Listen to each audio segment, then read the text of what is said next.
قدرمندو کتونکو دا چې موږ سره ولاړ دی دا اشفاق دی د باندې دغه الزام دی چې د سوشل میډیا باندې د واتس اپ په ګروپ باندې د خپل اډمن د ګروپ نه ریموف کو او د راپاسې د هغه قتل کو نور باقی مخ کې د پولیس انویسټیګیشن نه دغه زما کار نه دغه د عدالتونو کار دی د صرف د سره سوشل یو څو خبرو باندې خبرې کوم اشفاق درته وایا داوا پتا باندې راته گرفتار شوي نو ولې د دومره صبر د لیول کم شو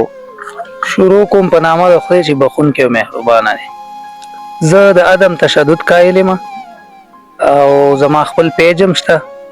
فیسبوک پاغي باندې تاسو کتلی شي زه دې شي والا نیمه اچانک معامله راغلی ده او مونږ ټول په کور دننه بندو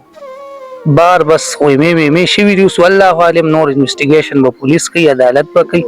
او لکه دا په مونږ باندې اسې تش الزام نه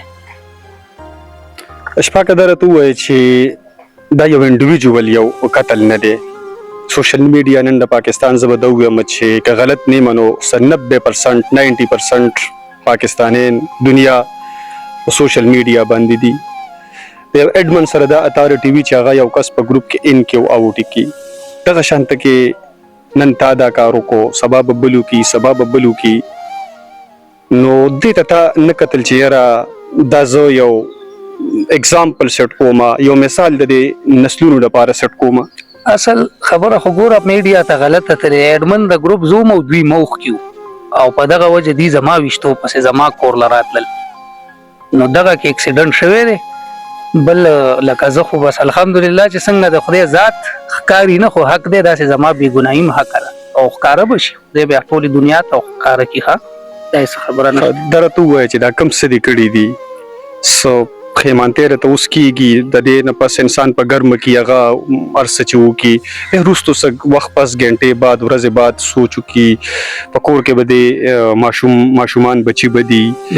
نو په هغوی به څه تېرېږي چې زمونږ پلار په هتکړو کې دی په جیل کې دی په مور به دي په کور کې زه به دا ویم چې په سر کې به سپین ویښته وي د هغې د زړه نه به څه تېرېږي چې زما